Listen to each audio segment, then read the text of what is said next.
Hello दोस्तों, आपके अपने चैनल एसजी नॉवल वर्ल्ड में आप सबका स्वागत है। ऐसे ही रोचक स्टोरी के लिए चैनल को सब्सक्राइब जरूर कर लीजिए। आइए अब एपिसोड कंटिन्यू करते हैं। Episode 121 sweet heart, if you want tonight I will mark you mine. अब आगे। सिया राघव के कमरे से बाहर आ चुकी थी। सिया हाल में आई तो देखा कि गर्ग परिवार पूरी तरह तैयार हुए बैठे थे। सिया ने जैसे ये देखा तो वह रवि जी के पास आकर बोली, बाबा हम कहीं जा रहे हैं। रवि जी ने मुस्कुराकर सिया को देखा और बोले, बेटा अब आपका ये ससुराल है तो आप यही रहेंगी, पर हमें जाना है और वैसे भी कितने दिन हो गए हैं यहाँ आए हुए। सिया ने जैसे ये सुना तो वह नमी भर आंखों से बोली, पर बाबा कुछ दिन और रह लेते आप यहाँ। रवि जी मुस्कुराकर बोले, बेटा वैसे तो विदाई की रस्म मथुरा से होनी थी, पर कोई नहीं, हम आपसे विदाई लेते हैं और आप चिंता क्यों कर रही है, जब आपको याद आएगी तब हम भागकर यहाँ जाएंगे। इतना कहकर रवि जी ने सिया को गले लगाया, तो सिया ने भी मुस्कुराकर उनको गले लगाया। सिया फिर चंचल और पायल के भी गले लगी। ध्रुव और आदर्श ने भी सिया को गले लगाया। ध्रुव फिर सिया के सर पर हाथ फेर कर बोला, कोई भी प्रॉब्लम हो तो हमें जरूर बताना समझी।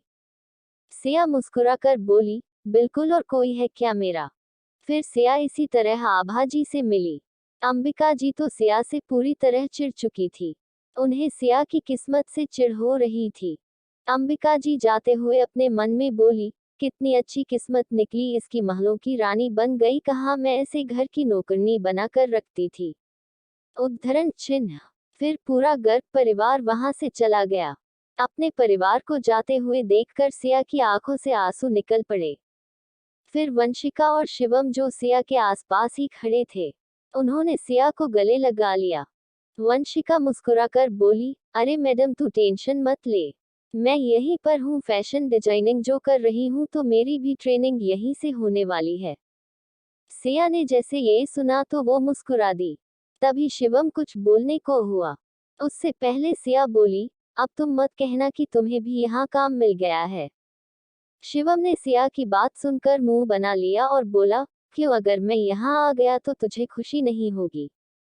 सिया मुस्कुराते हुए बोली, मुझसे ज्यादा खुश कोई नहीं होगा, पर मैं नहीं चाहती कि तू मेरा बॉडीगार्ड बनकर घूमे।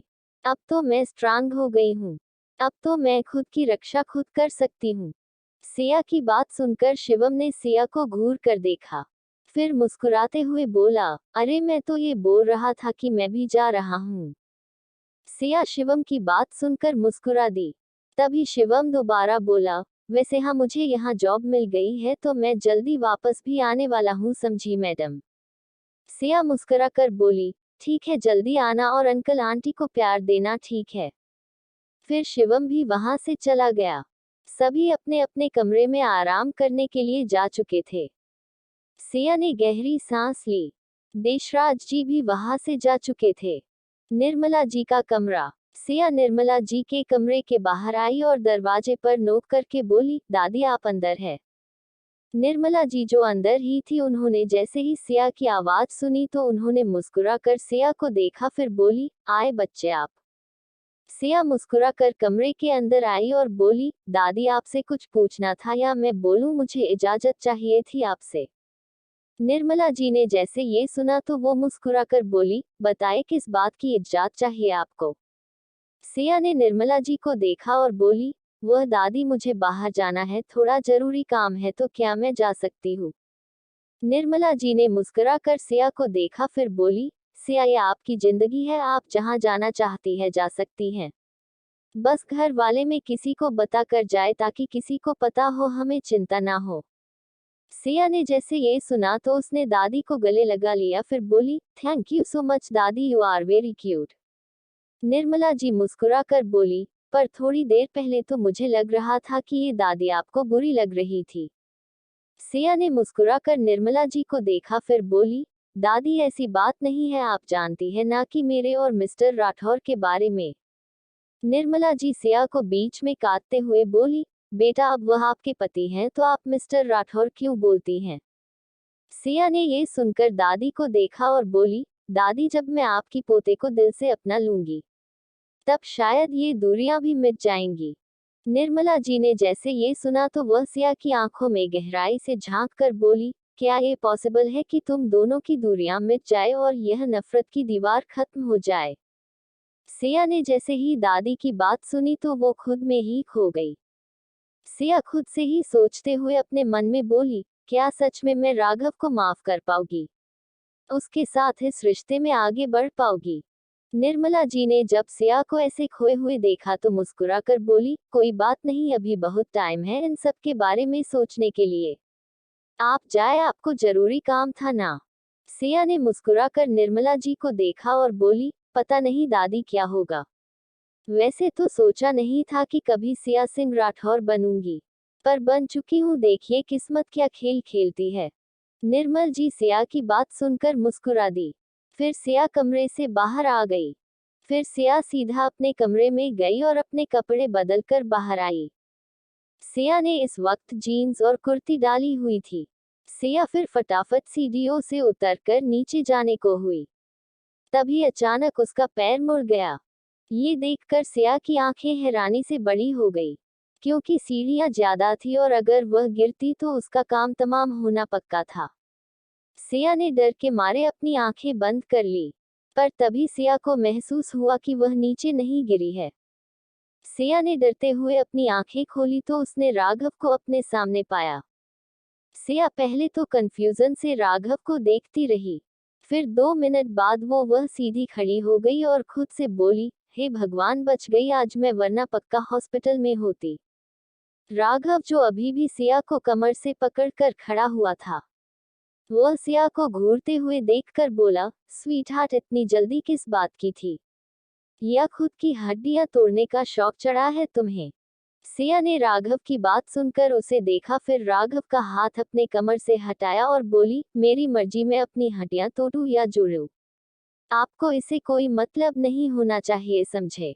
इतना कहकर सिया जैसे ही सीढ़ियों से नीचे उतरने को हुई, उससे पहले राघव ने सिया का हाथ पकड़कर उसे दीवार के साथ लगा दिया। सिया ने जैसे ये देखा तो वो आंखें बड़ी करके राघव को देखने लगी और अपने आसपास देखने लगी, क्योंकि वहां से आराम से कोई भी उन्हें आसानी से देख सकता था। सिया ने जब देखा कि आसपास कोई नहीं है तो वह घबराते हुए राघव को देखने लगी। राघव गुस्से से सिया की बाजुओं को दबाते हुए बोला, स्वीट हार्ट, मैंने तुम्हें थोड़ी सी ढील क्या दी है तो तुम्हें लग रहा है कि तुम अपनी हद पर करोगी? स्वीट हार्ट, अगर तुम पर एक भी खरोच आई ना, वादा करता हूँ ऐसी सजा दूंगा ना कि तुम्हारी रूह भी कांप उठेगी। सिया ने जैसे ही राघव की बात सुनी तो वह हैरानी से राघव को देखने लगी, जिसकी आंखें गुस्से से लाल थी। सिया राघव को खुद से दूर करती हुई बोली, आप पागल हो गए हैं मिस्टर राठौर, यह मेरी जिंदगी है, आप होते कौन हैं मुझे बोलने वाले? वैसे भी मेरी बॉडी है तो चाहे मैं इसे तोड़ूं या मरोड़ूं, आपको इससे कोई मतलब नहीं होना चाहिए। उद्धरण चिन्ह। राघव ने जैसे ही सिया की बात सुनी तो वो सिया की आंखों में आंखें डालकर गहरी आवाज में बोला, स्वीट हार्ट, क्या अभी भी तुम्हें कुछ साबित करने की जरूरत है? तुम्हारा पति हूं मैं अब। अगर हम दोनों के बीच कोई दूरी है तो मैं उसे भी तोड़ सकता हूँ। अब तो हक भी है मेरा तुम पर। इतना कहकर राघव सिया की आंखों में देखने लगा। तभी राघव सिया के होठों को देखकर मदहोशी से बोला, And yes, your every body inch is mine. If you want, I can prove it. Sweetheart, if you want tonight, I will mark you mine. उद्धरण चिन्ह। राघव की बात सुनकर सिया राघव की आंखों में देखने लगी। फिर सिया होश में आकर बोली, मिस्टर राठौर, दूर हटे आप, इस तरह हमें कोई देखेगा तो क्या सोचेगा? राघव सिया की बात सुनकर सिया के बेहद करीब हो गया और उसकी आंखों में आंखें डालकर बोला, यही कि पति पत्नी रोमांस कर रहे हैं। सिया ने ये सुनकर राघव को घूर कर देखा, फिर बोली, मिस्टर राठौर, यह बात करने का वक्त नहीं है, प्लीज आप दूर हटे। मैं नहीं चाहती कि किसी को भी किसी भी तरह की उम्मीद हो, तो प्लीज। सिया की बात सुनकर राघव ने सिया की आंखों में देखा और बोला, okay sweet heart, remember sweet heart कि तुम्हें कोई चोट नहीं पहुंचनी चाहिए, वरना तुम्हारा घर से बाहर निकलना बंद करवा दूंगा। राघव की बात सुनकर सिया ने चिढ़कर राघव को देखा और अपने मन में बोली, तुम मेरा बाहर निकलना बंद करवाओगे? तुम्हारी हड्डियां तोड़कर ना तुम्हारे हाथों में दे दूंगी। मैं भी कोई दूध पीती हुई बच्ची नहीं हूँ। राघव, जो कि सिया को ही गहरी नजरों से देख रहा था, वो सिया के गाल के पास गया और वहां पर काट लिया, जिससे सिया होश में आई। फिर राघव को घूरने लगी और अपने गाल पर हाथ रखकर बोली, आप ऐसा क्यों करते हैं? पागल है क्या आप? सिया की हरकत पर राघव स्मर्क करते हुए बोला, तुम शायद मेरे ख्यालों में खो गई थी, इसलिए मुझे होश में लाना पड़ा। खैर बताओ, तुम खुद पर कोई चोट नहीं आने दोगी? इसी शर्त पर मैं तुम्हें घर से बाहर जाने दूंगा। सिया ने जैसे ही राघव की बात सुनी तो वो दोबारा राघव को कोसते हुए अपने मन में बोली, हाँ तुम एक नंबर के राक्षस, हैवान, बदतमीज, बिगड़ल इंसान हो, जिसको बस अपनी पड़ी रहती है। राघव ने जब दोबारा सिया को खोए हुए देखा तो वो धीमे से सिया की गर्दन के पास गया, फिर वहां पर कस के काट लिया, जिससे सिया चीख पड़ी। सिया दर्द से होश में आई, फिर कसकर राघव को धक्का दिया और अपने गले पर हाथ रखकर बोली, तुम क्या पागल हो गए हो? राघव ने घूरकर सिया को देखा। तभी दिव्या जी वहां आई और सिया को देखकर बोली, सिया क्या हुआ, आप चीखी क्यों? सिया ने जैसे ही दिव्या जी को देखा तो वह ढंग से खड़ी हो गई और बोली, वो मम्मी कुछ नहीं। दिव्या जी ने एक नजर राघव को देखा, फिर एक नजर सिया को देखकर बोली, पर तुम ही चीखी थी ना अभी? सिया अपने मन में बोली, क्या बताऊं आपको कि आपका जाहिल बेटा जो है वह मुझे ऐसे काटता रहता है जैसे इसका दिन हूं मैं। तभी सिया के कानों में दिव्या जी की आवाज पड़ी तो सिया उनकी तरफ देखने लगी। सिया मुस्कुराते हुए बोली, मम्मी कुछ नहीं, वह यहाँ चूहा आ गया था, इसलिए उसे देखकर डर गई थी मैं। इतना कहकर सिया ने मुस्कुरा कर राघव देखा तो राघव उसे गुस्से से घूरने लगा। दिव्या जी हैरानी से बोली, अरे पर हमने पिछले हफ्ते तो सफाई करवाई थी, पता नहीं ये चूहे कहाँ से आ जाते हैं। कोई बात नहीं, मैं दोबारा एक बारी अच्छे से सफाई करवा देती हूँ। उद्धरण चिन्ह। इतना कहकर दिव्या जी वहां से चली गई। राघव सिया की तरफ अपने कदम बढ़ाते हुए बोला, चूहा seriously sweet heart? Siya Raghav को उंगली दिखाती हुई बोली, मम्मी दूर नहीं गई है मिस्टर राठौर, दूर रहिए आप और मुझे जाना है। लेट हो गया है मुझे आपकी वजह से। इतना कहकर सिया फटाफट सीढ़ियों से भागकर बाहर चली गई। राघव बस गहरी नजरों से सिया को बाहर जाता हुआ देख रहा था। फिर राघव भी अपने काम के लिए चला गया। एपिसोड 122, बेबी मुझे तुम में इंटरेस्ट आ रहा है, तुम कहो तो। अब आगे। दूसरी तरफ।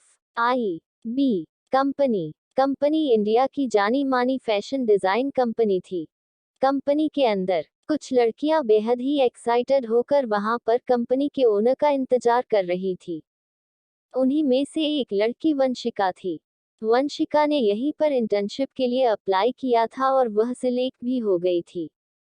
वंशिका वही कुर्सी पर बैठी हुई थी और खुद से बोली, वाह आज तो मजा आएगा, मेरा कितना मन था इस कंपनी में काम करने का और फाइनली भगवान ने मेरी सुन ही ली।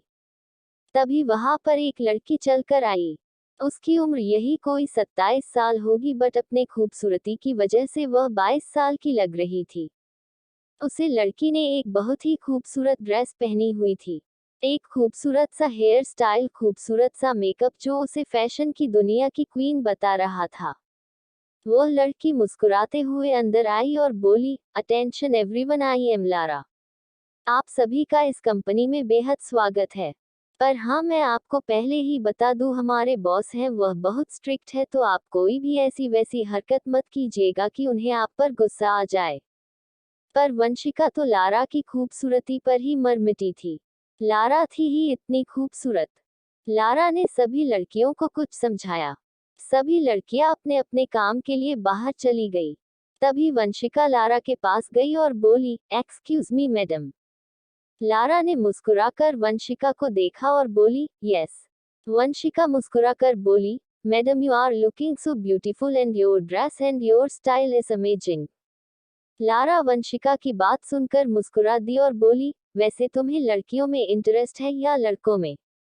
वंशिका ने जैसे ही लारा की बात सुनी तो वह कंफ्यूजन से लारा को देखने लगी। लारा मुस्कुराते हुए बोली, वह क्या है ना, मैंने कभी किसी लड़की को दूसरी लड़की की इतनी तारीफ करते हुए नहीं सुना है तो। वो भी दिल से, वरना दिल में कुछ और होता है, मुंह पर कुछ और। उद्धरण चिन्ह। वंशिका लारा की बात का मतलब समझ गई। वह मुस्कुराते हुए बोली, मैडम मुझे लड़कों में ही इंटरेस्ट है। लारा मुस्कुराकर बोली, अच्छी बात है, वरना मुझे यहाँ से भागना पड़ जाता। वंशिका थोड़ा सा एम्बरासिंग फील करते हुए बोली, आई एम रियली सॉरी, वह मैं आपको देखकर कुछ ज्यादा ही एक्साइटेड हो गई। लारा मुस्कुराकर बोली, वह तो ठीक है, पर हमारे बॉस के सामने ज्यादा एक्साइटेड मत होना, वरना वह तुम्हें कच्चा खा जाएंगे। वंशिका मुस्कुराकर बोली, ओके मैं ध्यान रखूंगी, थैंक यू। किसी तरह उन लड़कियों को बॉस के केबिन में भेजा गया ताकि वह उनसे अपना इंट्रोडक्शन कर सके। लास्ट बारी वंशिका की थी। वंशिका थोड़ी नर्वस भी थी। एक लड़की जो केबिन से बाहर आ रही थी, उसने जैसे ही वंशिका को अंदर जाते हुए देखा तो उसने जानबूझकर वंशिका के पांव को उलझा दिया, जिससे वंशिका अंदर जाकर सीधा बॉस के ऊपर गिरी। ये सिचुएशन देखकर तो वह लारा जो वहीं बैठी हुई थी वो हैरानी से अपनी जगह से खड़ी हो गई और बस हैरानी से वंशिका को देखने लगी। वंशिका जो इस तरह अचानक गिरने की वजह से डर गई थी, तो गिरने के डर उसने अपनी आंखें बंद कर ली थी। वंशिका खुद से बोली, हे भगवान, आज तो मैं गई। फिर वंशिका ने महसूस किया वह किसी के ऊपर गिरी हुई है और उसकी कमर पर किसी के हाथ है। तो वंशिका ने झट से आंखें खोली और सामने के शख्स को देखकर जोर से बोली, तुम।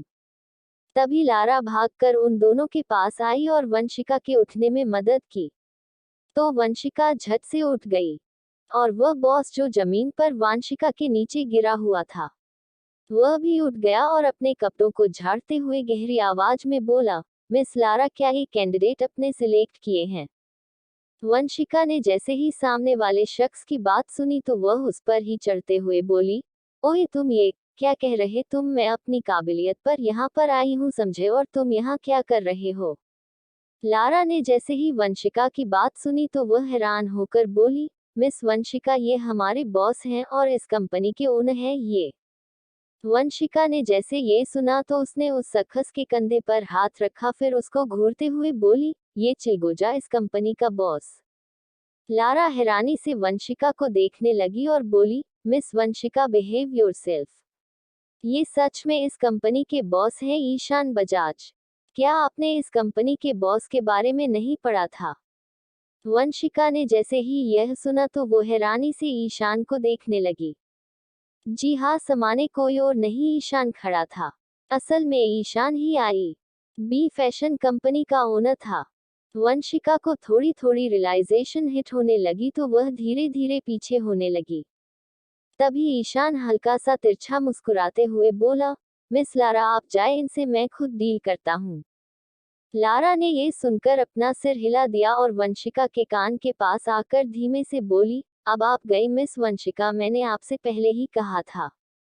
लारा के जाने के बाद वंशिका मासूम सा फेस बनाकर ईशान को देखने लगी। वंशिका ने गौर से ईशान को देखा तो वह आज नॉर्मल दिनों के मुकाबले बेहद अलग लग रहा था।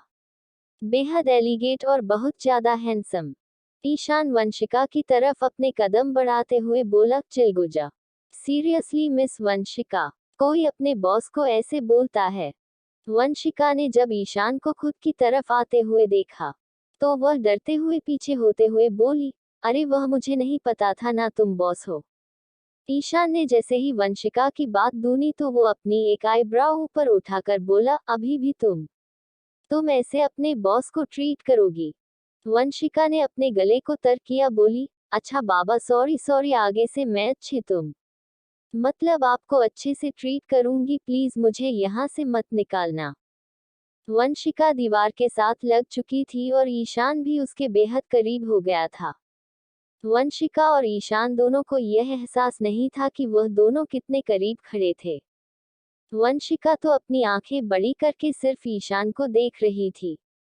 ईशान वंशिका को देखकर बोला, तुम्हें पता है मैं कितना स्ट्रिक्ट बॉस हूँ, तो तुम्हें इसकी सजा तो जरूर मिलेगी। वंशिका ने जैसे ये सुना तो वह हट बढ़ाते हुए बोली, सजा? पर मैंने तो कुछ किया ही नहीं। वह तो उसे बदतमीज लड़की ने किया था। ईशान वंशिका के कान के पास आया और धीमे से बोला, सजा तो मिलेगी मिस वंशिका, अपने आई बी कंपनी के ओनर को चिलगोजा कहाँ है? ईशान के इतने करीब होने से वंशिका ने अपनी आंखें बंद करी। वांशिक अपनी आंखें बंद की हुई ही बोली, भाई माफी तो मांग रही हूँ ना, आगे से नहीं करूंगी। वंशिका की बात सुनकर ईशान वंशिका को देखने लगा, जिसने डर से अपनी आंखें बंद की हुई थी। ईशान ये देखकर हल्का सा मुस्कुरा दिया। 5 मिनट बाद वंशिका ने अपनी आंखें खोली तो पाया कि ईशान उसके पास नहीं है। वांशिक ने जब आसपास अपनी नजरें दौड़ाई तो पाया कि ईशान अपनी चेयर पर बैठा हुआ था और तिरछा मुस्कुराते हुए वंशिका को ही देख रहा है। वंशिका ने जब ईशान को देखा तो वह आंखें फाड़े ईशान को देखने लगी। तो ईशान तिरछा मुस्कुरा कर बोला, क्यों मिस वंशिका, आप कुछ और उम्मीद कर रही थी मुझसे? वंशिका ने जैसे ही ईशान की बात सुनी तो वो मुंह बनाकर अपने मन में बोली, मन तो ऐसा कर रहा है ना चिलगोजे की तेरा मुंह तोड़ दूं। पर अभी तुम बॉस हो, कोई बात नहीं, बाहर मिलना तुम। फिर वंशिका होश में आकर जबरदस्ती मुस्कुराते हुए बोली, नहीं नहीं सर, मैं तो ये कह रही थी कि मुझे आप कुछ बताने वाले थे। ईशान ने वंशिका को देखा फिर बोला, हाँ बैठो तो सही, तभी बताऊंगा कि वहीं पर आकर बताओ। ये सुनकर वंशिका का मुंह बन गया और फटाफट जाकर चेयर पर बैठ गई। फिर अपने बैग से अपनी डिजाइन्स की फाइल्स और बाकी डॉक्यूमेंट निकाले और ईशान को दिखाने लगी। अब दोनों सीरियस होकर बातें कर रहे थे। फिर थोड़ी देर बाद दोनों फ्री हुए तो ईशान बोला, अब आप जा सकती हैं और मिस लारा आपकी हेल्प कर देंगे। वंशिका ने जैसे ही यह सुना तो वह मुस्कुराकर बोली, वैसे आपसे एक बात पूछूं? ईशान अपनी फाइल में काम करता हुआ ही बोला, पूछो। ईशान अपना काम कर रहा था। तभी वंशिका बोली, वैसे आपको कितना अच्छा लगता होगा ना, आपके सामने इतनी खूबसूरत लड़कियां होती है। वैसे किसी पर आपका दिल आया है? वैसे मिस लारा भी बहुत खूबसूरत है ना, मैं तो उनकी फैन ही हो गई हूँ। और बाकी लड़कियां, ओ माय गॉड, उनके चेहरे पर ग्लो देखा है आपने? वैसे आपको कोई तो पसंद होगी ना? ईशान जो कि अपना काम कर रहा था, उसने जैसे ही वंशिका की बात सुनी तो अपनी आंखें हैरानी से बड़ी करके वंशिका को घूरने लगा और अपने मन में बोला, क्या ये लड़की पागल हो गई है जो दूसरी लड़कियों के कसीदे पढ़ी जा रही है? फिर वंशिका दोबारा बोली, अगर आपको कोई पसंद है तो मुझे बता देना, मैं आपका टांका भिड़वा दूंगी। अब वांशिक की बात सुनकर ईशान मानो पूरा पागल ही हो गया।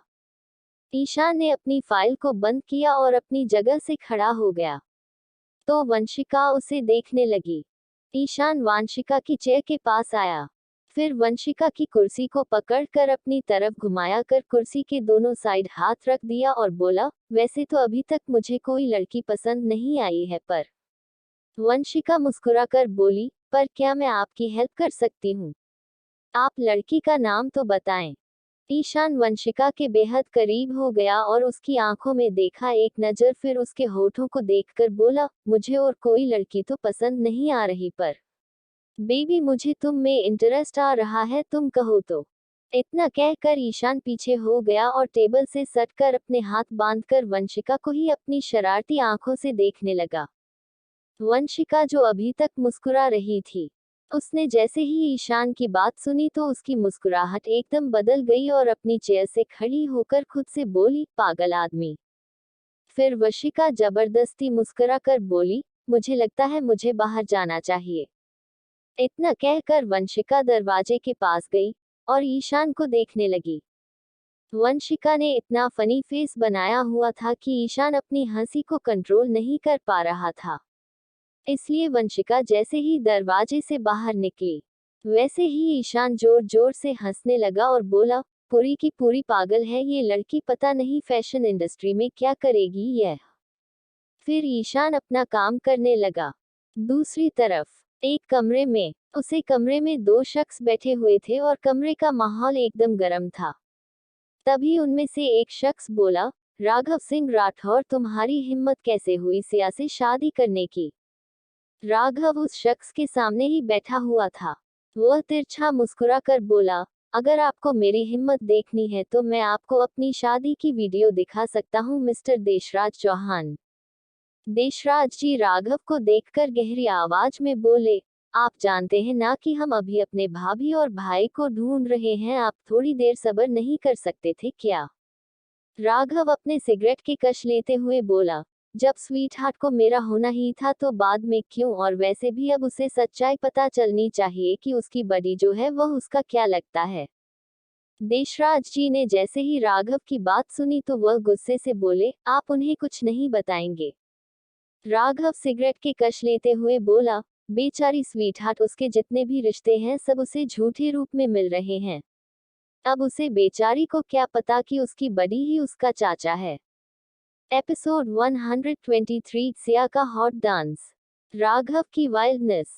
नोट गाइस, अगर इसी तरह कहानी के व्यू, कमेंट, लाइक कम होते रहे तो ये कहानी बीच में ही बंद हो जाएगी, फिर मैं भी कुछ नहीं कर पाऊंगी। सो प्लीज कम से कम लाइक कमेंट जरूर करें। अब आगे। देशराज जी ने जैसे ही राघव की बात सुनी तो उन्होंने लाचारी से अपना सर हिला दिया और गहरी सांस लेकर बोले, ये तुम भी जानते हो कि हमने ऐसा क्यों किया था? राघव ये सुनकर गहरी और शांत आवाज में बोला, कोई बात नहीं, जल्दी सब साफ होगा। देशराज जी ने जैसे ये सुना तो वह आंखों में चमक लिए राघव को देखने लगे और बोले, तुम्हें पता लग गया वह कहाँ पर है? राघव हल्का सा स्मर्क करते हुए बोला, कूल डाउन, रिलैक्स, सब कुछ होगा, आप चिंता ना करें। फिर देशराज जी ने कुछ भी नहीं कहा। वह उठकर दरवाजे के पास चले गए और एक बार घूरकर राघव को देखा और फिर वहां से चले गए। दूसरी तरफ सिया, वैभव, अयान तीनों एक पार्क में बैठे हुए थे। वैभव मुस्कुराते हुए बोला, वैसे कैसी चल रही है तुम्हारी लाइफ? अयान सिया के पास आकर तिरछा मुस्कुराकर बोला, अच्छी ही चल रही होगी। राघव सिंह राठौर, इंडिया का हॉट बंदा जो मिला है मैडम को। सिया ने जैसे ही अयान की बात सुनी तो उसने कस के एक मुक्का अयान के पीठ पर मारा और मुस्कुराते हुए बोली, अगर वह तुम्हें इतना ही हॉट लग रहा है तो उसे तुम्हारे पास भेज सकती हूँ, क्यों, क्या कहते हो? अयान अपनी पीठ को सहलाते हुए दर्द से बोला, यार तू कितनी खराब है। सिया फिर शांत होकर बोली, बड़ा चालक बंदा है वो, सीरियसली। उसने जानबूझकर मुझे शिवम के खिलाफ करने की कोशिश की। वैभव ने जैसे ये सुना तो वह कंफ्यूजन से बोला, वह कैसे? सिया बोली, मैं कल सुबह कमरे में तैयार हो रही थी और तभी मुझे फोन आया और मैं फोन उठाकर सुनने लगी। असल में वह उसे बंदे का फोन था जिसको मैंने शिवम के पीछे लगाया हुआ था। उसने कहा कि शिवम आपकी सच्चाई को पहले से जानता था और भी बहुत कुछ जानता है, जैसे कि वह राघव के बारे में भी वह पहले से जानता था। फिर वैभव सोचते हुए बोला, फिर तुमने क्या किया? सिया हल्का सा तिरछा मुस्कुराकर बोली, फिर मैंने शीशे में से राघव सिंह राठौर की तिरछी मुस्कान देख ली तो मुझे सब पता चल गया कि ये इसकी कोई चाल है। उद्धरण चिन्ह। फिर अयान हल्का सा चिंता से बोला, ये बंदा तो बड़ा डेंजरस है वैसे। तभी सिया हल्का सा तिरछा मुस्कुराकर बोली, कोई नहीं, इस बात की अभी उसे सजा मिलेगी। अयान और वैभव एक दूसरे को देखने लगे तो सिया हल्का सा मुस्कुरा दी और बोली, अगर कुछ पता लगे तो प्लीज पता करना। और हाँ, देशराज अंकल के बारे में भी पता करना। आज वह जब सुबह आए थे तो उनकी आंखों में कुछ अजीब सी बेचैनी थी, अजीब सा डर। अयान सिया की बात सुनकर बोला, कोई नहीं, हम पता कर देंगे। सिया अपनी जगह से खड़े होकर बोली, वैभव, मुझे ऐसा लगता है कि मेरे आसपास ना सब कुछ नकली है, कुछ भी असली नहीं है। अगर इन सब में कुछ असली है तो वह सिर्फ राघव सिंह राठौर ही है। वह जी भी है, सामने से ही है, पर बाकी सबके तो नए नए चेहरे देखने को मिल रहे हैं। अयान खड़ा होकर बोला, कोई बात नहीं सिया, तुम चिंता मत करो, हम पता लगाने की कोशिश कर रहे हैं। कुछ भी पता चलेगा हम तुम्हें बता देंगे। फिर सिया मुस्कुराकर वहां से चली गई। इसी तरह शाम का समय हो गया। आई बी कंपनी। पूरा दिन वंशिका और ईशान की कोई मुलाकात नहीं हुई थी। दोनों ही अपने काम में बिजी हो गए थे। अब छुट्टी का टाइम हो गया। वंशिका कंपनी से बाहर जाकर ऑटो का वेट कर रही थी। वंशिका ने कशिश के साथ ही अपार्टमेंट शेयर करने का सोच लिया था। तभी वंशिका के सामने एक ब्लैक कार आकर रुकी तो वंशिका डर के पीछे हो गई।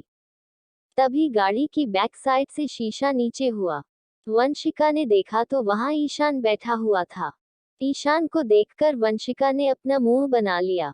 ईशान वंशिका को देखकर बोला, मिस वंशिका बैठ जाए, मैं आपको छोड़ देता हूँ। वंशिका उसी तरह मुंह बनाकर बोली, नहीं सर शुक्रिया, मैं खुद चली जाऊंगी। वंशिका की बात सुनकर ईशान ने घुरकर वंशिका को देखा और बोला, क्या तुम चाहती हो कि तुम्हारी जॉब चली जाए? वंशिका ने जैसे ये सुना तो वही ईशान घूर कर देखने लगी, फिर ईशान को कोसते हुए गाड़ी में बैठ गई। वंशिका के बैठते ही ईशान ने वंशिका के घर का एड्रेस पहुंचा और ड्राइवर को उस तरफ चलने को कह दिया। वंशिका बाहर की तरफ देख रही थी। ईशान ये देखकर तिरछा मुस्कुरा कर बोला, क्या हुआ, मेरे ऑफर के बारे में सोच रही हो? वैसे क्या सोचा है? ईशान की बात सुनकर वंशिका ने मुंह बनाकर ईशान को देखा और बोली, तुम? बिल्कुल नहीं। ये सुनकर ईशान ने अपनी एक आईब्रो उठाया और वंशिका की तरफ देखकर बोला, क्यों, मुझ में क्या प्रॉब्लम है? वंशिका हल्की सी स्माइल करते हुए बोली, तुम खुद को छोड़ो। वैसे भी मुझे आज ऑफिस में एक बहुत ही क्यूट लड़का मिल चुका है। इतना हैंडसम है, ऊपर से उसकी ब्राउन आंखें, ओ माय गॉड। ईशान ने जैसे ये सुना तो वह हैरानी से वंशिका को देखने लगा। वंशिका ईशान की तरफ देखकर बोली, वैसे तुम भी ठीक ठाक हो, बट मेरे लिए वह ठीक है।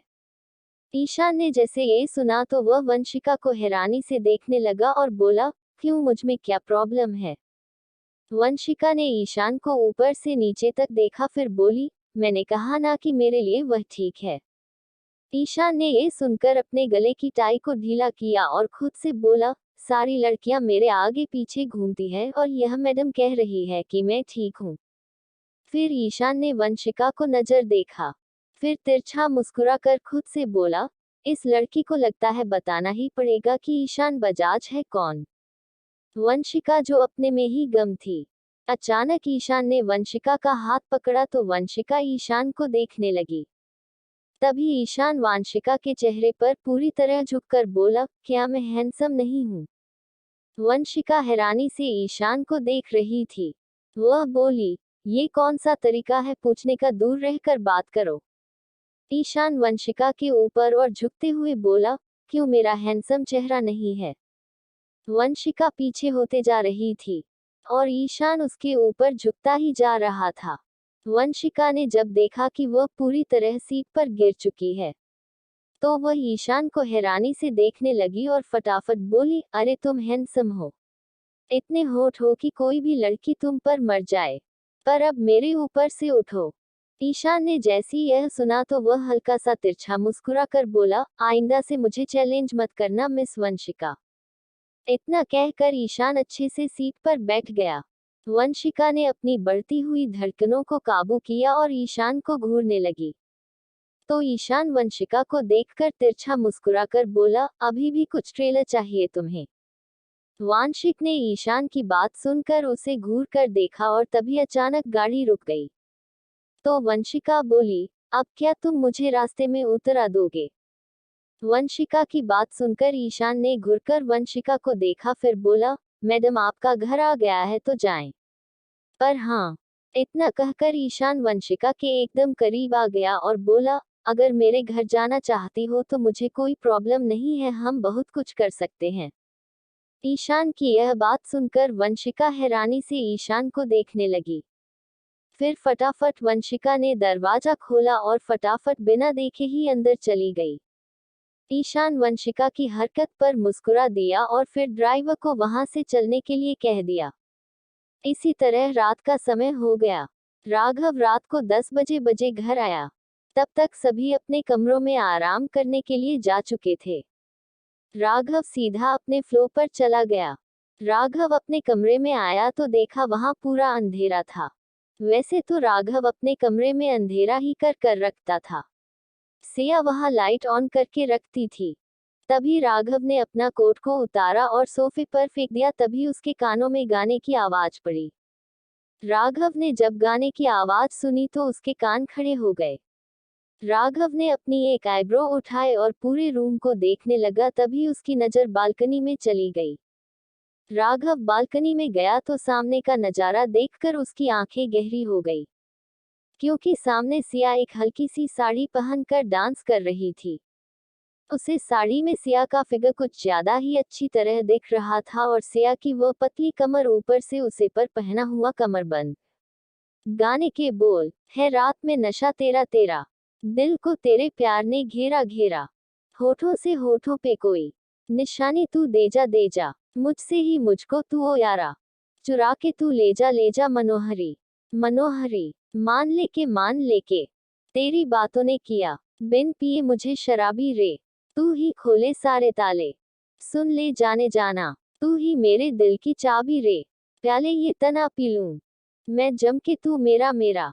राघव सिया को ऐसे देखकर स्मर्क करते हुए खुद से बोला, स्वीट हार्ट, अगर आग लगी ना तो उसे तुम ही बुझाओगी। सिया अच्छी तरह अपने कमर को हिलाते हुए डांस कर रही थी।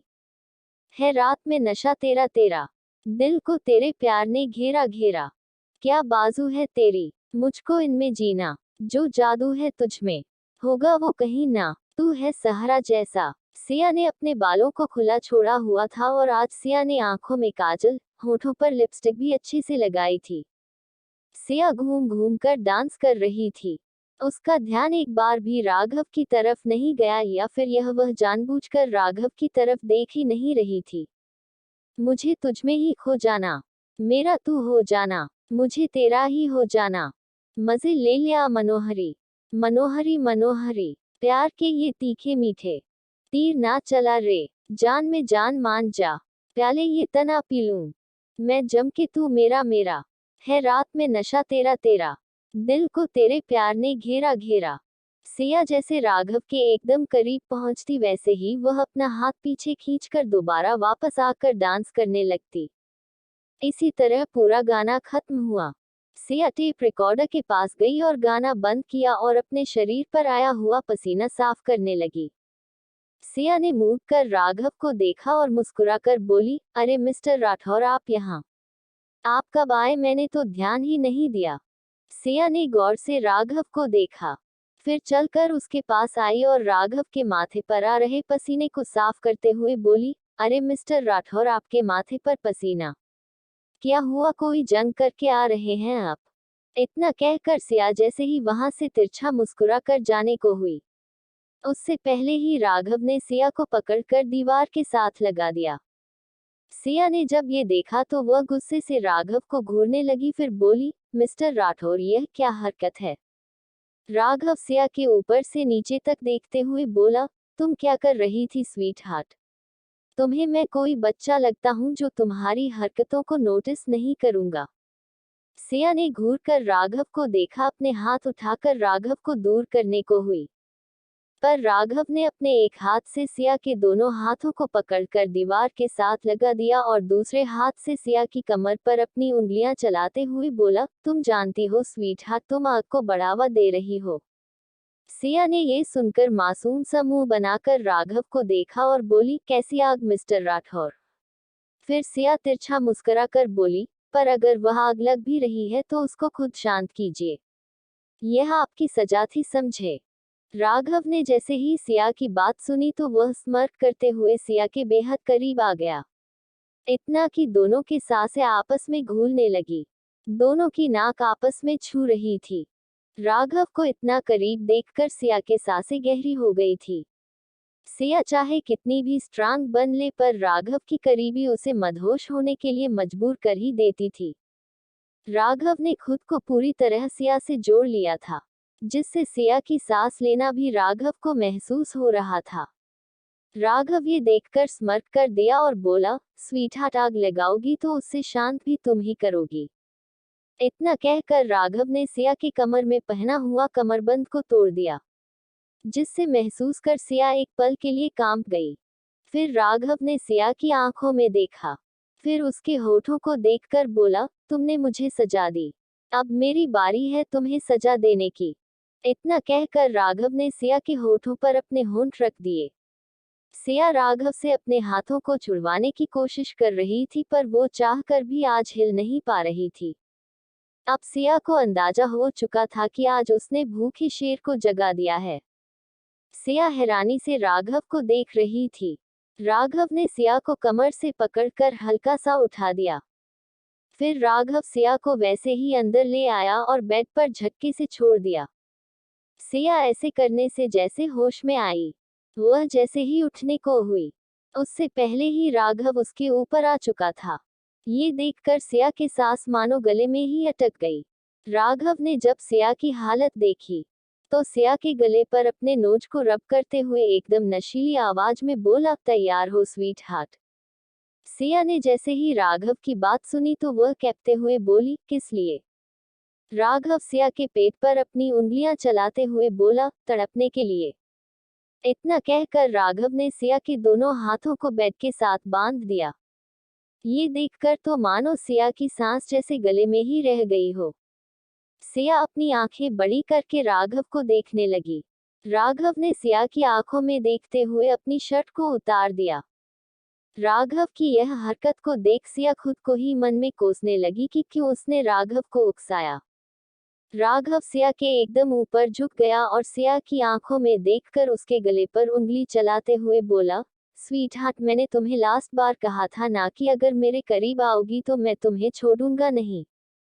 सिया ने जैसे ये सुना तो वो राघव को देखकर बोली, मिस्टर राठौर प्लीज। राघव सिया की हालत को देखकर स्मर्क करते हुए बोला, मैं रुक जाता स्वीट हार्ट, पर वह क्या है ना कि तुमने मेरी हालत बहुत खराब कर दी है। अब जो तुम्हें तड़पाए बिना तो ठीक होगी नहीं। इतना कहकर राघव ने अपने होठों को सिया के होठों पर रख दिया। एपिसोड 124, बोलो स्वीट हार्ट, करोगी मुझे हैंडल आज रात के लिए? अब आगे राघव सिया को बेहद ही इंटेंस तरीके से किस कर रहा था, जिसे महसूस कर सिया अब कांपने लग चुकी थी। 25 मिनट की इंटेंस किस के बाद जाकर राघव ने सिया को छोड़ा। राघव फिर सिया के होठों से दूर हुआ। दोनों ही एक दूसरे को गहरी सांसें लेते हुए गुस्से से घूर रहे थे। सिया अपने हाथों को खोलने की कोशिश कर रही थी, जिसकी वजह से उसके हाथों पर निशान बन रहे थे। सिया गहरी सांस लेते हुए बोली, मिस्टर राठौर, आप मेरे हाथ खोलेंगे या? सिया की बात सुनकर राघव स्मर्क करते हुए एकदम सिया के करीब आया। फिर सिया की आंखों में देखकर बोला, स्वीट हार्ट, नोट बैड, अभी भी तुम उससे लड़ रही हो। स्वीट हार्ट, अपनी हालत तो देखो, एक किस से ही तुम्हारी बैंड बज गई है और अगर मैं आगे बढ़ा तो हाँ, मुझे नहीं लगता कि तुम कल चल भी पाओगी। राघव की बात सुनकर सिया अपनी आंखें बड़ी करके राघव को देखने लगी। फिर राघव सिया के चेहरे पर उंगली करते हुए बोला, बोलो स्वीट हार्ट, करोगी मुझे हैंडल आज रात के लिए? सिया राघव को घूरते हुए बोले, आप ऐसा कुछ नहीं करेंगे। राघव सिया के कान के पास आकर एकदम मदहोशी में बोला, कर तो मैं बहुत कुछ सकता हूँ स्वीट हार्ट, तो चैलेंज मत करना वरना खुद को हार जाओगी। सिया ने जैसे ही राघव की बात सुनी तो वो राघव की आंखों में देखकर शांत आवाज में बोली, मिस्टर राठौर, हार तो मैं उसी दिन गई थी जिस दिन मैंने आपसे मोहब्बत की थी। उस दिन मैं अपना सब कुछ हार गई थी। इतना कहकर सिया चुप हो गई। सिया की बात सुनकर राघव सिया की आंखों में देखने लगा जहां इस वक्त कोई भी भाव नहीं थे। राघव सिया की आंखों में देखने लगा और उसने फिर सिया के हाथों को खोल दिया और सिया की आंखों में देखकर बोला, क्या इश्क आपको इतना ताकतवर बना देता है कि खुद को किसी के आगे हार जाओ? उद्धरण चिन्ह। राघव की बात सुनकर सिया शांत भाव से बोली, राम जी और सीता मैया। यह उन दोनों के प्रेम की ही ताकत थी जो राम जी को बिना कोई संसाधन होते हुए भी रावण जैसे ज्ञानी को हरा दिया था। इतना कहकर सिया चुप हो गई और राघव की आंखों में देखने लगी। राघव ने सिया के हाथों को पकड़ा और अपने हाथ की उंगलियों को सिया के उंगलियों से मिलाते हुए बोला, तो तुम क्या चाहती हो कि मैं तुमसे इश्क करूं? सिया राघव की बात सुनकर हल्का सा मुस्कुराकर बोली, नहीं मिस्टर राठौर, यह इश्क जबरदस्ती किया जाता नहीं है, बस हो जाता है। ना समय देखता है, ना उम्र, ना रंग देखता है, ना रूप, बस किसी से कभी भी हो जाता है। सिया की बात सुनकर राघव ने अपना चेहरा सिया के गर्दन में छुपाया और गहरी सांस लेते हुए बोला, तो क्या तुम्हें अभी भी मुझसे इश्क है, मोहब्बत है? राघव की बात सुनकर सिया की धड़कनें बढ़ गई। उसे तो खुद नहीं पता था कि वह राघव के लिए अब क्या महसूस करती है। राघव ने जब सिया को की खोए हुए देखा, वो सिया की गर्दन पर काट कर बोला, बोलो स्वीट हार्ट, कुछ पूछ रहा हूँ मैं तुमसे। राघव की बात सुनकर सिया ने अपना चेहरा दूसरी तरफ किया और बोली, मुझे नहीं पता। राघव सिया की बात सुनकर हल्का सा मुस्कुरा दिया। शायद राघव आज पहली बार दिल से मुस्कुराया होगा। राघव सिया के कान के पास जाकर धीमे से बोला, मुझे तो इश्क के इतने बड़े लेक्चर दे रही हो और तुम्हें खुद तो पता नहीं है कि तुम्हें मुझे इश्क है या नफरत। राघव की बात सुनकर सिया ने अपनी आंखें बंद कर ली। उसने एक शब्द भी नहीं कहा। ये देखकर राघव ने अपना सर सिया के सीने पर रख लिया और उसी तरह सिया को पकड़कर सो गया। सिया ने जब यह महसूस किया तो राघव को अपने ऊपर से हटाने लगी। पर राघव इतना स्ट्रांग था कि सिया चाहकर भी राघव को हिला नहीं पा रही थी। सिया ने थक हार कर हार मान ली और उसी तरह सो गए। अगली सुबह सुबह के 6 बजे सिया आराम से सो रही थी, पर तभी उसे पर अपने पेट पर कुछ चलने का महसूस हुआ। तो सिया ने झट से अपनी आंखें खोली और अपने पेट पर देखा तो पाया कि राघव उसके पेट पर अपनी उंगलियां चला रहा था। सिया ये देखकर मुंह बनाकर बोली, आपको सुबह सुबह चैन नहीं है क्या मिस्टर राठौर? राघव ने अपना चेहरा सिया के गर्दन में छुपाया और एकदम धीमे से बोला, नहीं है चैन, बोलो अब क्या करोगी? राघव की बात सुनकर सिया का मुंह बन गया और सिया राघव को हटाते हुए बोली, अब आप हेट, मेरी नींद खराब हो गई है। सिया इतना कहकर उठने लगी। फिर उसे अपने शरीर में बहुत दर्द महसूस हुआ। यह महसूस कर सिया ने अपनी आंखें बंद कर ली और दर्द से करहाते हुए बोली, आह मेरी माँ, ये पत्थर जैसा इंसान ने पूरा शरीर तोड़ दिया मेरा। राघव तिरछा मुस्कुराते हो सिया को ही देख रहा था। वह बोला, मुझे तो लगा था कि तुम स्ट्रांग हो, पर तुम तो। राघव की बात सुनकर सिया ने घुरकर राघव को देखा। फिर सिया खड़ी हुई। सिया अपने बालों का जुड़ा बनाने लगी। सिया ने ये ध्यान ही नहीं दिया कि उसकी साड़ी का पल्ला उसके ऊपर से हट चुका है। राघव, जो कि सिया को ही देख रहा था, वह अपने होठों को काटते हुए सिया को देखने लगा। सिया ने जब राघव की तरफ मुड़कर उसे देखा, उसे इतना अजीब तरह खुद को देखते हुए पाया। तो खुद पर ध्यान दिया तो उसने अपनी आंखें बंद कर ली और फटाफट साड़ी को सही करके बाथरूम में जाते हुए बोली, यह अपनी हरकतें बंद कर दे मिस्टर राठौर, वरना किसी दिन मैं आपको मार दूंगी। राघव ने जब सिया की बात सुनी है तो वह हल्का सा तिरछा मुस्कुराते हुए बोला, तुम तो वैसे ही मुझे मार रही हो स्वीट हार्ट। सिया अब तक बाथरूम में जा चुकी थी और राघव भी अपनी जगह से उठ गया, सीधा जिम वाले वॉशरूम में चल गया और फ्रेश होकर अपनी एक्सरसाइज करने लगा। फिर थोड़ी देर बाद ही सिया और राघव दोनों तैयार होकर बाहर आए। थोड़ी देर बाद सभी डाइनिंग टेबल पर बैठकर नाश्ता कर रहे थे। तभी दिव्या जी बोली, अरे वह कल एक नौकरानी थी, वह कहाँ गई, मुझे कल से दिख नहीं रही है। तभी शमिता जी, राघव की चाची जी, बोली, अरे दीदी चली गई होगी कहीं। सिया जो अपना नाश्ता कर रही थी, तभी उसकी नजर अचानक राघव पर चली गई, जो डरावने तरीके से मुस्कुरा रहा था। सिया ये देखकर अपने मन में बोली, जरूर इस शैतान ने ही कुछ किया होगा। तभी जानवी, जो सिया की बगल वाली चेयर पर ही बैठी हुई थी, वह बोली, अरे सिया, तुम्हारी गर्दन पर यह क्या हुआ? सिया कंफ्यूजन से बोली, कहाँ दीदी? जानवी ने वहां पर टच किया तो सिया ने टेबल पर रखा हुआ अपना फोन उठाया और कैमरा ऑन करके उसमें देखा तो उसकी आंखें फटी की फटी रह गई। सिया हैरानी से उसे जगह को देखने लगी। जाह्नवी फिर मुस्कुराकर बोली, सिया, तुमने जवाब नहीं दिया कि किस बात का निशान है, क्या तुम्हें कल चोट लगी थी? ये सुनकर सुनकर सिया ने अपनी नजरें नीचे की और बोली, नहीं दी, ऐसे ही मच्छर ने काट लिया होगा। जानवी सिया के कान के पास आकर शरारती मुस्कान लेकर बोली, मच्छर ने काट लिया या किसी ने लव बाइट दी तुम्हें? सिया ने जैसे ये सुना तो वह हैरानी से जानवी को देखने लगी। फिर उसकी नजर राघव पर गई, जो खाना खाते हुए उसे ही अपने शरारती निगाहों से देख रहा था। ये देखकर सिया ने अपने मुट्ठी बना ली और चुपचाप अपना नाश्ता करने लगी। थोड़ी देर बाद सभी हाल में बैठे हुए थे। राघव अपने काम के लिए जा चुका था। सिया ने निर्मला जी को देखा और बोली, दादी आपसे एक रिक्वेस्ट थी। निर्मला जी मुस्कुराकर बोली, बोले सिया। सिया मुस्कुराकर बोली, वह दादी माँ, आप जानती हैं न हम कान्हा जी को कितना मानते हैं, तो वह जन्माष्टमी आ रही है तो क्या हम घर में जन्माष्टमी मना सकते हैं?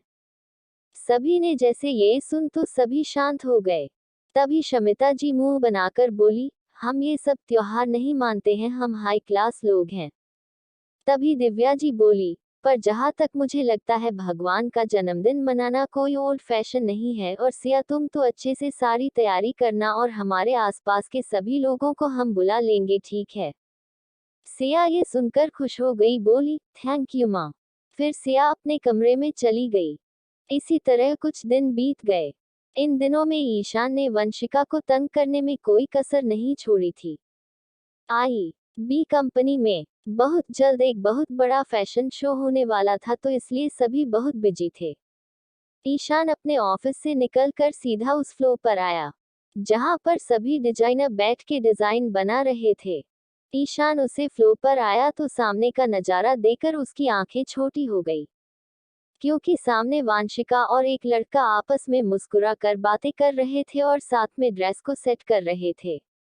ईशान ये देखकर खुद से बोला, ये मैडम उस दिन इसी लड़के के बारे में बात कर रही होगी।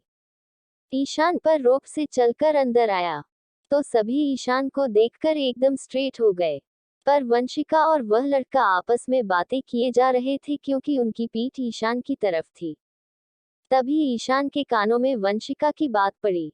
वंशिका मुस्कुराते हुए बोली, अरे तुम टेंशन मत लो, उस बॉस को मैं अपनी उंगलियों पर नचाती हूँ।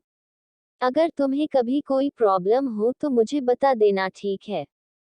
वो लड़का वंशिका की बात सुनकर हंसने लगा। पर तभी जैसे वह लड़का पीछे की तरफ मुड़ा तो ईशान को देखकर वह डर गया, क्योंकि ईशान बेहद गुस्से में लग रहा था उसे। ईशान ने सभी को उंगली के इशारे से वहां से जाने को बोल दिया, तो सभी वहां से चले गए।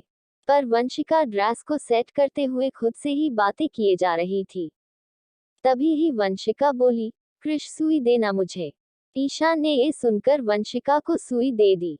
वंशिका ने सुई को अपने होठों में दबा लिया, फिर बोली, वैसे अच्छा हुआ जो इस ऑफिस में मुझे तुम मिल गए, वरना यहाँ लड़कियां तो पूरी जलन से भरी पड़ी है और उसे चिलगोजे को लेकर पता नहीं क्या क्या बोलती रहती हैं। पता क्या बोलती है, he is so hot so handsome. मुझे तो समझ में नहीं आता कि वो मुझे क्यों नहीं लगता है। मुझे तो वह पूरा चिलगोजा लगता है। ईशान ने जैसे ये सुना तो वो आंखें छोटी करके वंशिका के कान के पास आकर धीमे से बोला, तो मैं तुम्हें चिलगोजा लगता हूँ? वंशिका ने जैसे ही ईशान की आवाज इतने पास सुनी तो वह झटके से मुड़ गई और अपने पीछे ईशान को देखकर उसकी हवा ही टाइट हो गई और आसपास देखने लगी तो पाया कि वहां पर कोई भी नहीं था। वांशिका ने जब ये देखा कि वह ईशान की बेहद करीब है तो वो अपने कदम पीछे लेने लगी। तो ईशान वंशिका की तरफ अपने कदम बढ़ाते हुए बोला, क्या हुआ मिस वंशिका, आप तो मुझसे डरती नहीं है ना? मैं तो चिलगोजा हूँ। वंशिका को अब खुद पर गुस्सा आ रहा था कि क्यों वह पीछे देखकर नहीं बोली, क्यों उसने ध्यान नहीं दिया कि आसपास सब लोग नहीं है। वंशिका पीछे होते जा रहे थी, ईशान उसके करीब। अब वांशिक की पीठ दीवार से लग चुकी थी और ईशान उसके बेहद करीब आ चुका था। ये देखकर वंशिका साइड से जाने को हुई तो ईशान ने धम से अपने दोनों हाथों को वंशिका के आसपास रख दिया। ये देखकर वंशिका हैरानी से ईशान को देखने लगी तो ईशान वंशिका की आंखों में देखने लगा। वंशिका की आंखों में घबराहट थी। ये देखकर ना जाने क्यों ईशान को अच्छा लग रहा था और वो वंशिका के और करीब होने लगा। ये देखकर वंशिका की आंखें हैरानी से बड़ी हो गई। तभी ईशान ने अपने सर को एक साइड किया और वंशिका के होठों के करीब बने लगा। ये देखकर वंशिका ने ईशान के कंधों पर हाथ रखा, तो ईशान ने एक नजर वंशिका के हाथों को देखा और दूसरे पल वंशिका की आंखों में। ईशान ने वंशिका के दोनों हाथों को लिया और दीवार के साथ लगा दिया, फिर धीरे धीरे वंशिका के होठों की एकदम करीब आ गया। ये देखकर वंशिका को घबराहट होने लगी। उसके दिल की धड़कन बढ़ने लगी। वह चाहे जितनी भी फ्लिटी हो, वो कभी भी किसी लड़के के करीब नहीं जाती थी, अपनी लिमिट में रहती थी। तभी ईशान वंशिका के एकदम करीब हो गया और वंशिका की आंखों में देखकर उसके होठों के बेहद करीब हो गया। पर ईशान की अगली हरकत से तो वशिका मानो वही सुन हो गई। Episode 125 baby your lips test amazing, I want more. अब आगे। ईशान वंशिका के होठों की बेहद करीब हो गया था। वंशिका को ईशान की सांसें अपने होठों पर महसूस हो रही थो, जिसे महसूस कर वह एकदम सुन्न हो गई। वंशिका ने जैसे ही अपने होठों को अंदर की ओर मोड़ने को हुई, वैसे ही ईशान ने वंशिका के बाजू को कस के पकड़ लिया, जिससे वंशिका वहीं रुक गई। तभी अचानक ईशान वंशिका के होठों के एकदम करीब गया। ये देखकर वंशिका ने अपनी आंखें बंद कर ली। तभी वंशिका को महसूस हुआ कि उसके होठों के बीच एक सुई थी, जिसे ईशान ने अपने मुंह से पकड़कर ही वंशिका के होठों से दूर किया और दूसरे ही पल उसे सुई को वही टेबल पर रख दिया और गुस्से से वंशिका घूरने लगा।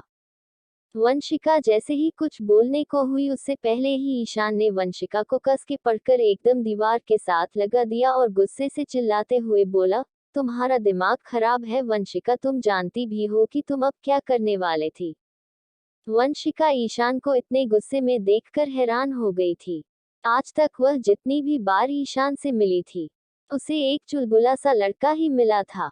ईशान वंशिका के बाजुओं पर अपनी पकड़ बांधते हुए बोला, बेवकूफ लड़की, मुझे तो समझ नहीं आ रहा कि तुम फैशन डिजाइनर बनन कैसे गई। तुम्हें अक्ल वकल है या नहीं, या यहाँ तक सिर्फ रिश्वत से पहुंची हो। वंशिका ने जैसे ही ईशान की बात सुनी तो उसकी आंखों से आंसू निकल पड़े, क्योंकि वह ही जानती थी कि उसने कितनी मेहनत की थी अपने सपने को पूरा करने के लिए। वंशिका ने ईशान को देखा, फिर बोली, मैंने ऐसा भी क्या किया है जो आप मुझे ऐसे सुना रहे हैं। ईशान ने वंशिका को अपने एकदम करीब खींच लिया, फिर उसकी आंखों में आंखें डालकर गुस्से से बोला, डैम इट, तुम सुई को निगलने वाली थी। मुझे सच में शक हो रहा कि तुम में दिमाग है या नहीं। इतना कहकर ईशान वंशिका को घूरने लगा। तो वंशिका भी अब गुस्से में आ गई थी कि ईशान होता कौन है उसे ऐसे बोलने वाला। वंशिका ने अपने दोनों हाथों को ईशान से छुड़वाया और गुस्से से चिल्लाती हुई बोली, तुम होते कौन हो मुझे बोलने वाले। तुम्हें कोई हक नहीं है मेरी इस तरह बेइज्जती करने का, समझे। इतना कहकर वंशिका जैसे ही वहां से जाने को हुई, उससे पहले ही ईशान ने वंशिका की कलाई पकड़ ली, वंशिका को जाने से रोक लिया, जिसे महसूस कर वंशिका डर गई, क्योंकि रूम में अभी कोई भी नहीं था। वंशिका अपने हाथ को छुड़वाते हुए बोली, सर मेरा हाथ छोड़ें। आप पागल हो गए हैं क्या। ईशान ने गुस्से से वंशिका को अपनी तरफ घुमाया, फिर एक हाथ उसके कमर में डाला और दूसरा उसके सिर के पीछे, फिर वंशिका को एकदम अपने करीब कर बोला, तुम्हें नहीं पता मैं तुम्हारा कौन हूँ। वंशिका कंफ्यूजन से ईशान को देखने लगी और बोले, ईशान बिहेव योरसेल्फ, तुम कर क्या रहे हो, तुम्हें अंदाजा भी है। ईशान की पकड़ वंशिका पर कस चुकी थी। ईशान को तो ये सोचकर गुस्सा आ रहा है था कि अगर वो सुई को ना पकड़ता तो वंशिका उसे अब तक निगल चुकी होती। ईशान ने वंशिका को गुस्से से घूरा और बोला, क्या तुम्हें जानना है कि मैं तुम्हारा कौन लगाता हूँ। वंशिका को तो कुछ समझ ही नहीं आ रहा था कि ईशान कर क्या रहा है। उसका दिमाग बिल्कुल ब्लैंक हो चुका था। पर ईशान की अगली हरकत देखकर वंशिका की आंखें फटी की फटी रह गई, क्योंकि ईशान ने वंशिका के होठों पर अपने होंठ रख दिए थे, जिसे महसूस कर वंशिका अपनी जगह पर फ्रीज सी हो गई और वह हैरानी से ईशान को देखने लगी, जो उसे किस लिए जा रहा था। ईशान बेहद ही इंटेंसिटी से वंशिका को किस कर रहा था। ईशान वंशिका को किस करते हुए टेबल के पास ले गया। 5 मिनट बाद जाकर ईशान ने वंशिका को छोड़ा। दोनों ही गहरी सांसें लेते हुए एक दूसरे को देख रहे थे। ईशान अपने होठों पर अपना अंगूठा फेर कर बोला, baby your lips test amazing, I want more. Vanshika ने जैसे ही यह सुना तो उसने गुस्से से ईशान को जोरदार धक्का दिया। ईशान मुस्कुराते हुए वंशिका को देख रहा था और वंशिका गुस्से से। तभी वंशिका ईशान के पास आने लगी तो ईशान कंफ्यूज हो गया, क्योंकि उसे लगा था कि वंशिका वहां से भाग जाएगी। वंशिका ईशान के पास आई और उसके कॉलर को पकड़कर बोली, तुम चिलगोजे किस्म के इंसान, तुम्हारी हिम्मत कैसे हुई मुझे किस करने की। तुम्हारा आज ना मैं मुंह तोड़ दूंगी। इतना कहकर वंशिका ने ईशान को छोड़ा और वहां पर सारी फाइल जो रखी हुई थी उसे उठाकर ईशान के ऊपर फेंकने लगी। ईशान जो पहले बड़े रोप से वंशिका को तंग कर रहा था, अब उसकी सिटी पिटी पूरी गुम हो गए थी। वंशिका को ऐसे गुस्से में देखकर ईशान ऑफिस में इधर से उधर भागता हुआ बोला, मिस वंशिका, आप भूल रही है मैं आपका बॉस हूँ। वंशिका ने अब एक डंडा उठा लिया था और ईशान के पीछे भागते हुए बोली, तुम चिलगोजे कहीं कि यहीं रुको। तुम्हें मैं बताती हूँ कि बॉस कौन है। तुम्हारी हिम्मत कैसे हुई इतनी घटिया हरकत करने की। रुको, इधर आओ, तुम मेरे हाथ तो लगो। इतना कहकर वांशिका ईशान के पीछे भागने लगी। आधे घंटे तक दोनों ऐसे ही भागते रहे। तभी फिर वंशिका एक जगह बैठ गई और हाफते हुए खुद से बोली, इस चिलगोजे को मैं बिल्कुल नहीं छोड़ूंगी। तभी वंशिका को किसी ने पानी की बोतल पकड़ाई तो वंशिका ने पूरी पानी की बोतल पी ली और बिना देखे ही बोली, थैंक यू। फिर सामने खड़े इंसान को देखकर वंशिका का सर ही घूम गया, क्योंकि सामने उसके सो कॉल्ड कंपीटिटर जिसने उसे पहली बार आने पर गिराया था वह खड़ी थी। वांशिका के सामने खड़ी लड़की को घूर कर देखा और बोली, यार कोमल प्लीज इरिटेट बिल्कुल मत करना, मैं बिल्कुल भी सही मूड में नहीं। कोमल तिरछा मुस्कुरा कर बोली, तो क्या बॉस को सेड्यूस करने का प्लान फ्लॉप हो गया? वंशिका ने जैसे ही यह सुना तो उसका दिमाग एकदम झन्ना गया, क्योंकि पहले तो ईशान के बर्ताव की वजह से वह पागल हो जा रही थी और अब कोमल की बातें। वंशिका अपनी जगह से खड़ी हुई और अपने कपड़ों को साफ करते हुए बोली, मिस कोमल, लड़कों को सेड्यूस करना आपको आता होगा ठीक है, पर मुझे नहीं, और अगर आपको बॉस को सेड्यूस करने का इतना ही शौक है तो जाकर सामने कीजिए। अगर आप चाहती हैं तो मैं आपकी मदद कर सकती हूँ। फिर वांशिका बीच में रुककर कोमल की आंखों में देखकर गहरी आवाज में बोली, पर मुझ पर ऐसे घटिया इल्जाम लगाने की सोची तो तुम्हारी हड्डियां तोड़कर तुम्हारे हाथों में दे दूंगी, समझी? इतना कहकर वंशिका वहां से चली गई। कोमल मुंह बनाते हुए बोली, मिस वांशिका, तुम्हारी हिम्मत कैसे हुई मेरे ईशान को किस करने की? तुम्हारा तो मैं वो हश्र करगी कि तुम्हारी रूह भी कांपेगी। असल में सभी वहां से चले गए थे, पर कोमल चुपके से ईशान और वंशिका को देखने के लिए रुक गई थी कि ईशान क्या करने वाला है वंशिका के साथ। ईशान और वंशिका को साथ में देखकर वह पूरी तरह जल भून गई थी। वहीं दूसरी तरफ ईशान का केबिन। ईशान अपनी हेड चेयर पर बैठा हुआ था और खुद से मुस्कुराते हुए ही अपने होठों को छू रहा था। ईशान अपनी आंखें बंद की तो वांशिका का गुस्से से लाल चेहरा उसकी आंखों के सामने छा गया। ईशान मुस्कुराते हुए खुद से बोला, मेरी चीजी कितनी क्यूट है ना। गया तो मैं उसे परेशान करने था, पर मुझे क्या पता कि आज मैं ही अपना दिल हार कर आ जाऊंगा। फिर ईशान सीधा होकर बैठ गया और सीसीटीवी से वंशिका को देखने लगा। फिर बोला, अब इस चिलगोजे की चीजी तो तुम ही बनोगी मिस वंशिका। इतना कहकर ईशान हल्का सा मुस्कुरा दिया।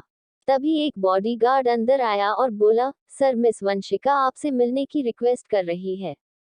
ईशानी जैसे ये सुना तो वह अपने रोब से बोला, कोई जरूरत नहीं है उनको खो कि वो अपना काम करे, यहाँ पर फ्री टाइम नहीं है किसी के पास। बॉडीगार्ड ये सुनकर बाहर आया और वांशिका, जो कि वहीं पर बाहर खड़े होकर वेट कर रही थे, उसे देखकर बोला, मैडम, सर ने कहा है कि उनके पास फ्री टाइम नहीं है तो आप अपना काम करें।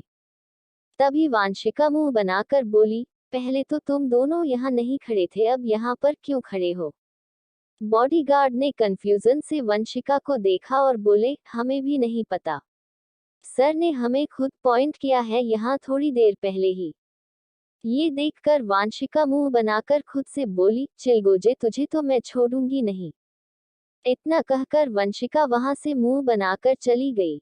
ईशान मुस्कुराते हुए वंशिका को ही देख रहा था। वह खुद से बोला, अभी तुमसे मिलने का टाइम नहीं हुआ है बेबी। अगर अभी मैं तुमसे मिल लेता पक्का तो मेरा भरता बना देती है। ही भगवान, एक बॉस होकर एक लड़की से डर रहा हूँ, क्या होगा मेरा। इसी तरह रात का समय हो गया। एक क्लब में एक वीआईपी कमरे में 3 शख्स उस एरिया में बैठे होते हैं। तभी उनमें से एक लड़की बोली, अयान, तुम्हें पता है ना, वह शैतान सिंह राठौर यहाँ नहीं आएगा। अयान तिरछा मुस्कुराकर बोला, ओह सिया चौहान को राघव सिंह राठौर से डर लग रहा है। सिया ने मास्क पहना हुआ था। वह मुंह बनाकर बोली, अरे यार बात ही नहीं है उसको ना मेरा काम करने का तरीका पसंद नहीं है, यू नो पजेसिवनेस। अयान हल्का सा मुस्कुराकर बोला, टेंशन नोट मैडम वो यहाँ नहीं आएगा। थोड़ी देर बाद सिया के सामने एक आदमी बैठा हुआ था। तभी सिया बोली, तो तुम देशराज चौहान के बारे में क्या जानते हो? उसे आदमी ने सामने बैठी सिया को देखा फिर बोला, मैडम देशराज चौहान एक माफिया है। सिया जैसे ही यह सुना तो वह हैरानी से उस आदमी को देखने लगी। सिया बोली, और वह यहाँ क्यों आते हैं? वह आदमी बोला, मैडम वह यहाँ अपने भाई की बेटी से मिलने आते हैं और उनके भाई भी एक माफिया ही थे। सिया सोचकर बोली, और वह कहाँ है कुछ पता चला? वह आदमी बोला, नहीं मैडम इसके आगे कुछ पता ही नहीं चला, क्योंकि जब तक हम वहां पहुंचे वहां पर सब कुछ साफ हो चुका था। जो फाइल्स वहां रखी हुई थी जिसमें सारी इंफॉर्मेशन थे वह गायब थे और यह सब हमारे आने से 2 मिनट पहले ही वहां हुआ था।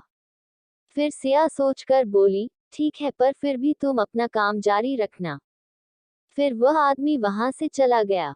असल में वह आदमी सिया का जासूस था, जिसे सिया ने देशराज जी की जानकारी निकालने के लिए बोला था।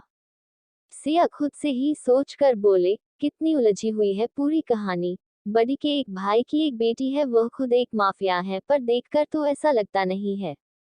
सिया की बात सुनकर वैभव अयान एक दूसरे को गहरी नजरों से देखने लगे। फिर वैभव बोला, सिया तू चिंता मत कर सब कुछ पता लग जाएगा। सिया अपनी गहरी आवाज में बोली, मुझे पता करना है सब कुछ। फिर तभी इसलिए कि कानों में कुछ आवाज पड़ी, तो सीए अपनी जगह से उठकर बोली, चलो कुछ एंजॉय करते हैं, वैसे भी दिमाग का दही हो गया है। फिर सिया बाहर आई, डांस फ्लोर पर चली गई, जहां सभी डांस कर रहे थे। सिया मुस्कुराकर डांस कर रही थी, पर तभी वहां का माहौल एकदम बदल गया। सिया को लगा कि कोई उस घूर रहा है। सिया ने अपने ख्याल को झटका, खुद से बोली, अयान ने खुद चेक किया था, वो यहाँ नहीं आएंगे। उद्धरण चिन्ह। इतना कहकर सिया मुस्कुराते हुए डांस करने लगी। थोड़ी देर बाद पूरा क्लब को खाली करवाया जा चुका था और सिया चुपचाप एक जगह खड़ी हुई थी और उसके सामने राघव अपने डेविल रूप में बैठा हुआ था और सिगरेट की कश लेते हुए सिया को ही देख रहा था। वहीं पास में ही ऋषि, ईशान और वैभव और अयान खड़े हुए थे। वह भी सिया को बेचारगी की नजरों से देख रहे थे। सिया ने एक नजर राघव को देखा, फिर अयान को देखकर अपने मन में बोली, आज इसकी मौत मेरे हाथों से तय है।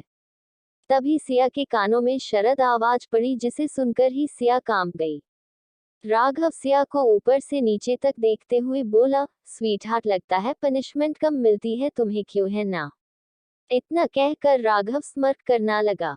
बाकी का नेक्स्ट एपिसोड नेक्स्ट पार्ट में कवर करेंगे। कहानी को लाइक शेयर कमेंट जरूर करें और प्लीज लाइक भी जरूर करें। Thank you.